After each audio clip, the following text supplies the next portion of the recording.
Thank you so much. Thank you for this invitation, and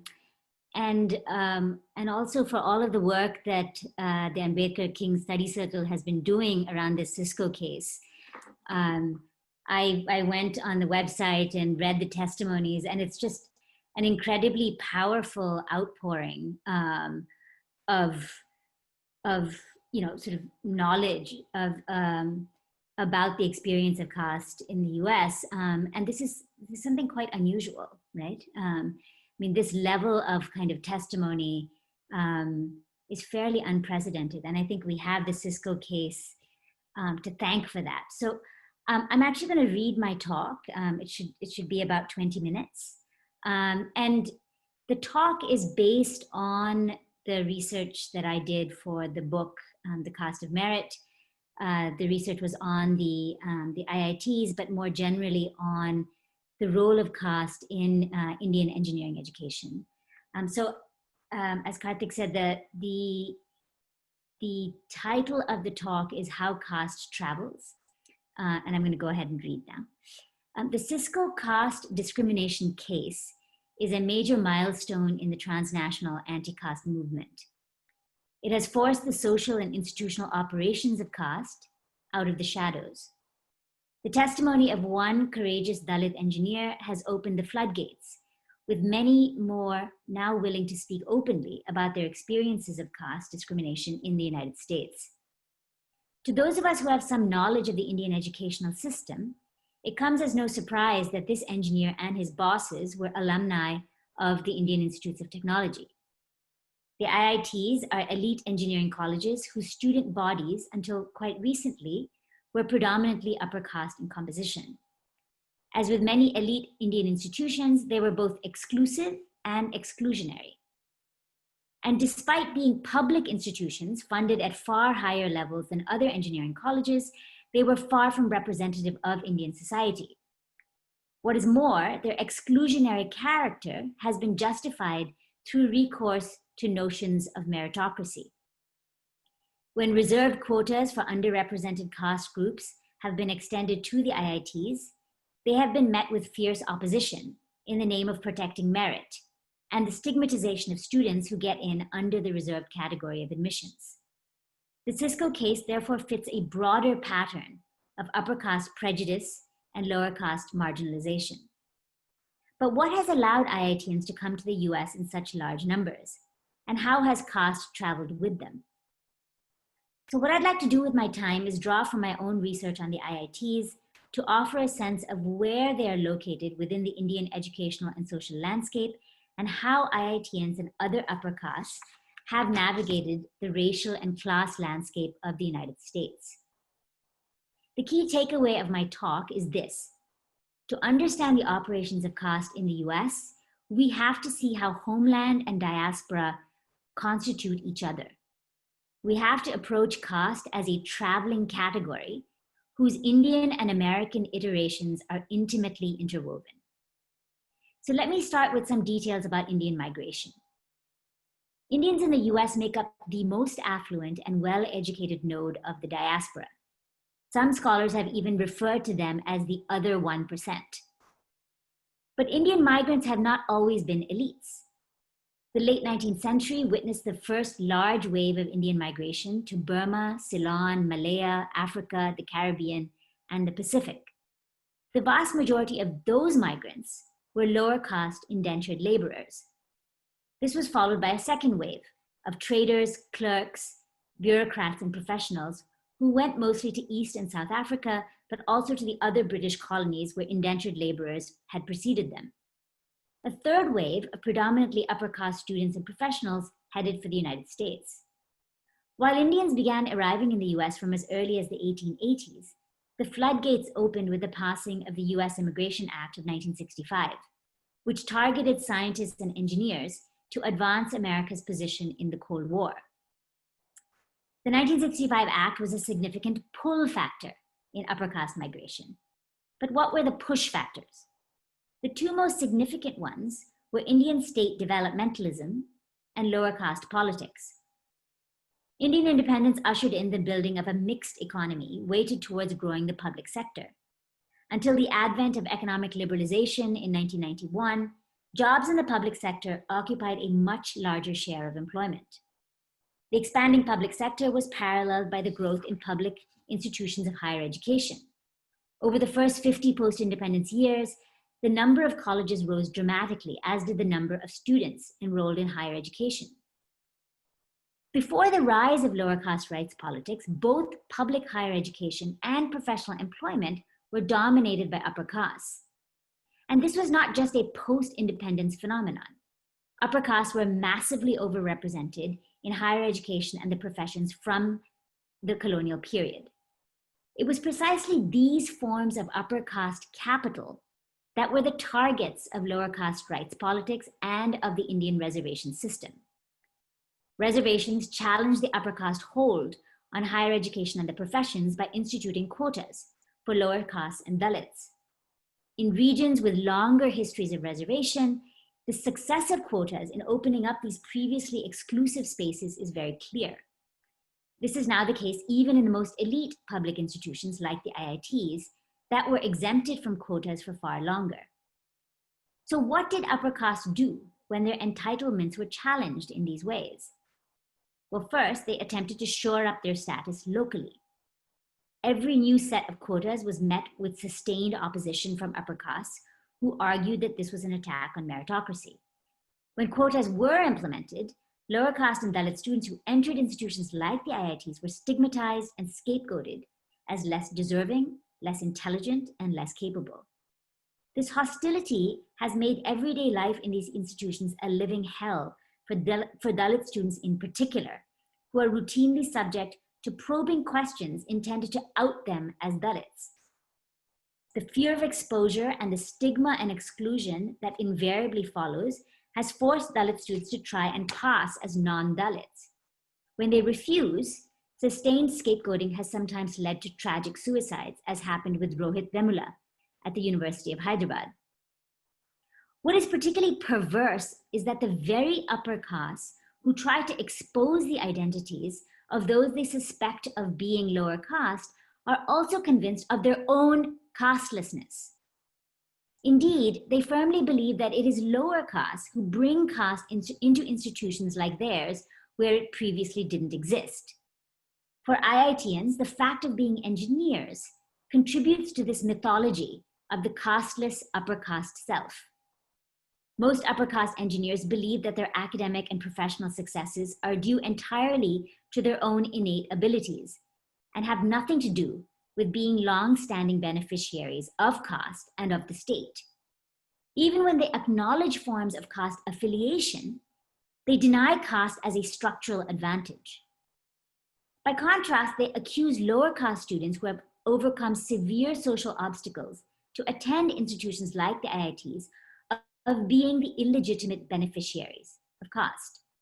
The college admissions categories of the general and the reserved only reinforce this perception that caste is only present on one side of the equation. It has become a deeply held part of upper caste common sense that the reserved category is a collective of intellectually and socially inferior lower castes, while the general category is a collective of meritocratic individuals. Lost from view are the caste histories of privilege that enable them to fill institutions like the IITs. But there's also a second way that upper castes have responded to the challenge of lower caste rights politics, and that is by moving. Over the course of the 20th and 21st centuries, upper castes have moved from countryside to city, from public to private sector, from region to region within India, and from India abroad. The specific form of capital they possess, academic and professional credentials, made for easy exit. Since this was a transferable form of capital, exit also contributed to the further accumulation of capital. This is most dramatically seen in the case of the IITs, where in a single generation, we have witnessed the transformation of upper castes from public sector engineers and civil servants into corporate managers and billionaire entrepreneurs. So let's shift now to the US. What happens when upper castes, schooled in common sense understandings of their own merit and come to the United States? How do they respond to the social and political dynamics of this context? As noted earlier, the highly selective character of post-1965 migration has ensured that the US Indian diaspora is a predominantly upper caste formation. This pattern of migration has allowed for a less explicit defense of merit because upper castes do not face the kinds of democratic challenges that are ongoing in India. The invisibility of caste in the US public sphere also helps to reinforce the perception that their achievements are forms of self-made success. However, the absence of caste as a public identity in the US does not preclude its structural workings. We see this very clearly in the case of IITians. IIT alumni networks have facilitated opportunities in academia and industry even while caste disappears from view. As we see from the Cisco case, these networks have also ensured that only upper caste IITians benefit from their pedigrees, while lower castes are outed, stigmatized, and excluded. What about the intersections of caste and race in the US? What did it mean for upper caste to move from one society where enduring caste stratification intersected with democratic change to another where racial stratification operates similarly? How do they respond to their own racialization as US minorities? While Indians are currently one of the most affluent and educated populations in the US, they are also a racial minority, subject to American ideologies of white supremacy and Black inferiority. As with other minorities, Indian Americans have had to navigate the landscape of American racism, where whiteness and Blackness signify polar ends of a spectrum of opportunity and belonging. The education in American racism has taught upper castes how to navigate the pitfalls and promises of life in the US. A common assumption has been that the path to social status and financial security requires avoiding the taint of Blackness. While early 20th century upper caste migrants did so through a claim to whiteness as members of the Aryan race, in the post-1965 period, class and nationality have been more important tools. As members of a professional class, upper castes have fashioned themselves as part of a model minority that is distinct from less affluent non-white groups. The information technology boom further enhanced their status in the US, with Indianness becoming increasingly associated with technical prowess and professional success. Now, this was not an automatic outcome of the IT boom. The IITians of Silicon Valley have been at the forefront of a project of image making aimed at making the Indian technical professional an immediately recognizable global commodity. Moreover, their buy-in to two linked myths, the myth of themselves as a model minority and the myth of America as a land of opportunity, has deepened their investment in a narrative of humble origins in which histories of caste are strikingly absent. US-based IITians have worked to advance a narrative of individual merit and self-made success, not only in the US, but also in India, where they have been vocal proponents of economic liberalization and opponents of reservations. Many have contributed handsomely to their alma maters, as is evident in the array of IIT campus buildings bearing alumni names. Some have also been involved in larger structural transformation.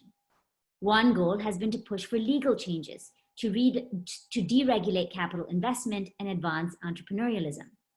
They see themselves as the catalyst of an economic revolution that will make India more like the capitalist US. They have also actively opposed reservations, especially in the IITs. In 2006, as the Indian Parliament debated extending additional quotas to the IITs, alumni in Silicon Valley, organized under the banner of Indians for Equality, started online petitions, street protests, and solidarity campaigns to defend brand IIT. What such protests express is the conviction that lower caste admission to the IITs threatens the institutional brand and the market value of their pedigree by letting in students who are not worthy. It is this combination of a casteist and capitalist mindset that the Cisco case encapsulates. By outing the Dalit engineer from IIT as a reserved category student, his upper caste bosses expressed their conviction that he had gained admission to the IITs illegitimately, that he was intellectually inferior and unworthy of a job at Cisco, and that he needed to be put in his place. Moreover, they acted with a sense of impunity because caste is not recognized as a basis of either advantage or disadvantage in the US. Significantly, many of the same upper castes who oppose reservations in India support affirmative action in the US. The shift from redress to multicultural diversity as the goal of US affirmative action policy is key to this support. A policy now aimed at selecting exceptional individuals from underrepresented groups, US affirmative action is rightly perceived by upper castes as consistent with liberal individualism and meritocracy.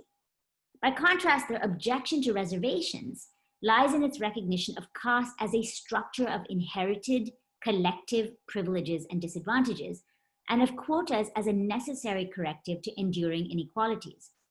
It is this revelation of caste privilege that they're fighting tooth and nail, not just in India, but in the diaspora as well. The Cisco case is not the first time caste has been publicly debated in the US. It was also in view in the California textbook controversy of 2005, when the Vedic Foundation and the Hindu Education Foundation complained to the California Curriculum Commission about the portrayal of Hinduism in 6th grade history textbooks. Their main objections were to the mentions of caste and gender oppression, which they argued were efforts to divide the Hindu community and denigrate minority religious sentiment. In effect, these organizations attempted to characterize educational material about structural violence within Hinduism as evidence of their own victimization by a non-Hindu majority. It's worth noting the parallels between this claim to victimhood and the stance against reservations, which are similarly transformed from measures from redressing structural violence into the very source of upper caste victimization. To some of you, these stances might appear curious or even contradictory. You might expect that the experience of minoritization in the US would produce greater empathy and solidarity with minorities and other marginalized groups in India. While this is certainly the case with some Indians here, they are far from representative. Rather, a sizable percentage of upper castes in the diaspora have become avid backers of the Hindu right, and especially of Narendra Modi's brand of majoritarian nationalism. Indian American support for Modi expresses forms of caste prejudice, Islamophobia, and capitalist ambition that they have brought with them from India. But like other long-distance nationalisms, it also expresses the desire for a country where they are an unchallenged majority. It's precisely the distance from India and the experience of being a minority here that has produced this investment in majoritarian nationalism in the homeland. It has even led some to align themselves with majoritarianism in the US. One instance of this was the February 2018 march to the White House by the Republican Hindu Coalition in support of Trump's proposal to implement a merit-based immigration system favoring skilled immigrants. Shouting slogans such as Indians love Trump, clear green card backlog, and Trump bringing Ram Rajya, coalition members endorsed both Trump's immigration proposal and his call for a wall on the southern border with Mexico. Here again, we see efforts to secure upper caste capital through recourse to forms of self-racialization aimed at distinguishing the meritocratic Indian from other problem minorities. So let me conclude with some final thoughts on bringing homeland and diaspora together in the transnational battle against caste.